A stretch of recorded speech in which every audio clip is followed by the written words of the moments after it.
మరి ఇక్కడ బీసీ బిడ్డలందరికీ కూడా విజ్ఞప్తి చేస్తా ఉన్నా. ఎందుకంటే అతనికి తల్లి తండ్రి లేరు. అతను ఒక పంచాయత్ మెంబర్ నుంచి ఉప సర్పంచ్ నుంచి సర్పంచ్ నుంచి జెడ్పీటీసీ ఓటం పాలైంది. ఈరోజు దేవుని దయవలన ఎంపీ అవకాశం ఇచ్చిండ్రు. ఆ అవకాశాన్ని పొడగొట్టద్దని అందరికి నేను చేతులెత్తి అందరికి విజ్ఞప్తి చేస్తా ఉన్నా. మంచి మెజారిటీతో గెలిపియాలని చెప్పి కూడా నేను ఇవాళ సర్వే రిపోర్ట్లు అన్ని కూడా బ్రహ్మాండంగా వస్తున్నాయి. అయ్యో పాపం అనే చెప్పి ఎక్కడ పోయినా కూడా అరే నీలమ్మధు పాపం అంట, పాపం డబ్బులని ఖరాబ్ చేసుకుంటూ ఈ రాజకీయాలకు వచ్చి దాదాపు ఈ 5-6 సంవత్సరాల్లో 100 కోట్లు సర్వీస్ చేసిండు. ఇది నేను ఉట్టిగా చెప్పడం కాదు, నీలమ్మధు నాకు ఇప్పుడే పరిచయంగా నిన్న పేరిన్నా కలవడం ఎంపీ క్యాండిడేట్ అయినాకనే కలిసిన.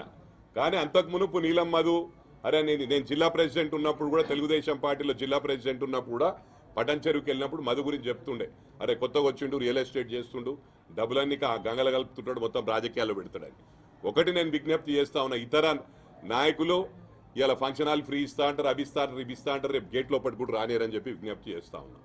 ఎందుకంటే ఇలా రాజకీయం అంటే ఓ బిజినెస్ అయిపోయింది. డబ్బులు ఖర్చు పెట్టాలా, గెలవంగానే 5 ఏళ్ళు ఎంజాయ్ చేయాలి. 500కు 1000కి 2000కు మన అమాయక ప్రజలను చూసి కొంటున్నారు. దీనికి పులి స్టాప్ పెట్టవలసిన అవసరం ఉందని చెప్పి ఈ సందర్భంగా తెలియజేస్తా ఉన్నా. ఎందుకంటే 2000 ఎంత వస్తాయి, 500 రూపాయలు మనకు ఆటాన కూడా పడదు. రోజు ఆటానకి ఏమొస్తుంది ఇలా ఛాయ్ కూడా 10 రూపాయలు కావాలి అంటే 5 సంవత్సరాలు మనల్ని కొనుక్కొని వాళ్ళు మొత్తం ఒక బిజినెస్ చేస్తున్నారు. గవర్నమెంట్ ల్యాండ్లు అమ్మేస్తున్నారు ఈ డబ్బులున్నోళ్ళు ఎట్లా అంటే 200 కోట్లు పెడితే వాళ్ళకి బిజినెస్ అయిపోయింది. 1000 కోట్లు సంపాదించాలి. 1000 కోట్లు ఖర్చు పెడితే 10,000 కోట్లు. గత ప్రభుత్వం కూడా అట్లే చేసింది. మనకు అర్థమైతలేదు వాళ్ళు ఏ స్థాయిలో ఉండే ఏ స్థాయికి ఎదిగిండ్రు. లక్షల కోట్లకు ఎదిగిపోయినరు. ఒక్కరు కాదు, మొత్తం ఫ్యామిలీ.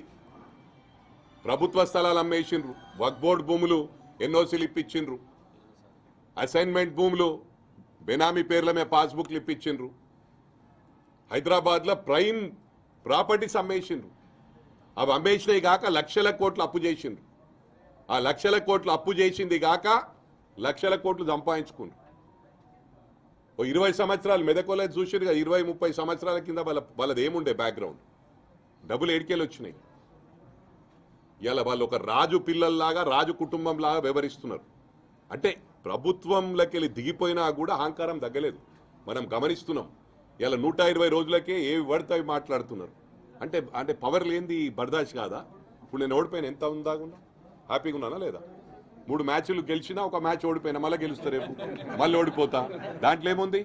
వాళ్ళు ఓడిపోతే అసలు ఆ ఓడిపోవడం వాళ్ళకు డైజెస్ట్ అయితలేదు, ఏది పడితే అది మాట్లాడుతుంది. మా గౌరవ ముఖ్యమంత్రి గారి గురించి. గౌరవ ముఖ్యమంత్రి 10 సంవత్సరాలు ఎన్ని ఇబ్బందులు పడ్డాడో మనం అందరం గమనించినాం. ఎన్నో కేసులు పెట్టిరు ఆయన మీద. ఇవాళ వాళ్ళమే పెట్టలేమా? మేము ఇంకా స్టార్ట్ చేయలే. మా గౌరవ ముఖ్యమంత్రి గారిని ఇంకా ప్రారంభించలే, ఇంకా ప్రారంభం అవుతుంది ఆఫ్టర్ ఎలక్షన్స్. ఇప్పుడు ఎలక్షన్స్ బిజీలు ఉన్నాం. 120 రోజులలో అడుగుతున్నారు. 5 పథకాలు ఇమీడియట్గా ఇంప్లిమెంట్ చేసినాం. 5 సంవత్సరాల్లో వీ కెన్ క్రియేట్ మిరాకిల్స్. ఎందుకు తొందరపడుతున్నారు? టైం కావాలిగా దేనికైనా. ఇప్పుడు ఇల్లు చదువుకుంటేందుకు ఎంతో టైం పడుతుంది. కొత్త ఇల్లు తీసుకుంటే ఎట్లుంటుంది? దాన్ని సెట్ కావాలంటే అక్కడ లీక్ అవుతుంటుంది, లేకపోతే మనకు మర్చిపోతాము. ఒకటి కూలర్ ఉంటే వాషింగ్ మిషన్ ఉండదు, వాషింగ్ మిషన్ ఉంటే మీకు మైక్రోవేవ్ ఉండదు. అంటే ఒక ఇల్లు సెట్ కావాలంటే అవకాశం ఇవ్వాలి. ఇంత విదిన్ నో టైం మహిళలు ఫ్రీగా పోతున్నారు బస్సులల్లో, గ్యాస్ సిలిండర్లు ఇస్తూనే ఉండరు. ఇంకేం కావాలి వీళ్ళకి? కరెంట్ 200 యూనిట్లు కరెంట్ ఇస్తే ఏం కావాలి ఇంకా? అంత తొందర ఎందుకు మీకు?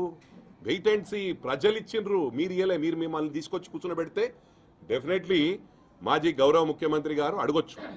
వాళ్ళు కూర్చునబెట్టిరా మమ్మల్ని? ప్రజలు కూర్చునబెట్టారు.